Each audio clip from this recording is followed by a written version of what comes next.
there's 3 different match types: broad match, phrase match, and exact match.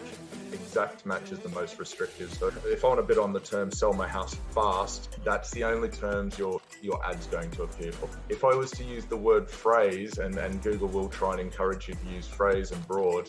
If I had "sell my house fast," they could have "sell my boat house fast," "sell my doll's house fast," "sell my dog's house fast. This is where people come unstuck. So be as restrictive as possible, and that's using exact match, using your locations. An area for me is one, because that's where your houses are going to be, the risks that you're wanting to, or the type of consumer is going to be operating.